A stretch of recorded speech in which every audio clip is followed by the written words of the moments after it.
حضرت معاذ رضی اللہ عنہ سے روایت ہے، کہتے ہیں کہ میں نے رسول اللہ صلی اللہ علیہ وسلم سے عرض کی کہ اے اللہ کے رسول، مجھے کوئی ایسا عمل بتا دیجیے جو مجھے جنت میں لے جائے اور جہنم سے دور کر دے۔ آپ صلی اللہ علیہ وسلم نے ارشاد فرمایا، تم نے بڑی اہم بات پوچھی ہے، مگر یہ آسان ہے اس شخص کے لیے جس کے لیے اللہ آسان کر دے۔ تو سنو، اللہ کی عبادت کرو اور اس کے کسی کو شریک نہ ٹھہراؤ، نماز قائم کرو، زکوٰۃ ادا کرو اور بیت اللہ کا حج کرو۔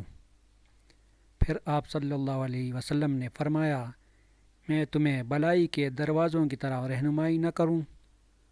روزہ ڈال ہے، صدقہ گناہوں کو اس طرح مٹا دیتا ہے جس طرح پانی آگ کو بجھا دیتا ہے، اور آدمی کا رات کے پچھلے پہر نماز پڑھنا۔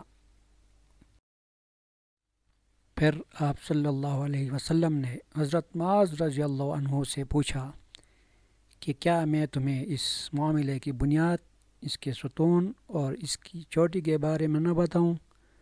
میں نے عرض کی، ضرور، ارشاد فرمائے۔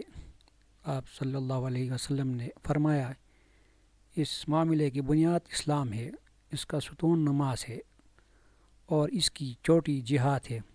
پھر آپ صلی اللہ علیہ وسلم نے ارشاد فرمایا، کیا تمہیں ان سب کے دار و مدار کے بارے میں آگاہ نہ کروں؟ میں نے عرض کی، کیوں نہیں، ضرور، ارشاد فرمائے، یا رسول اللہ۔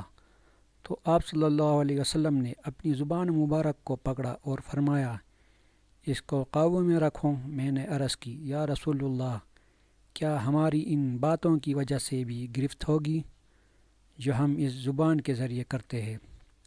آپ صلی اللہ علیہ وسلم نے فرمایا، اے معاذ، تجھے تیری ماں روئے، یاد رکھو، لوگوں کو جو چیز جہنم میں اوندے منہ ڈالے گی وہ یہی زبان کی کٹ ہوئی کھیتی ہی ہوگی۔ تو ناظرین، مزید اچھی ویڈیوز کے لیے ویڈیو کو لائک، چینل کو سبسکرائب کریں اور بیل آئیکن دبائیں۔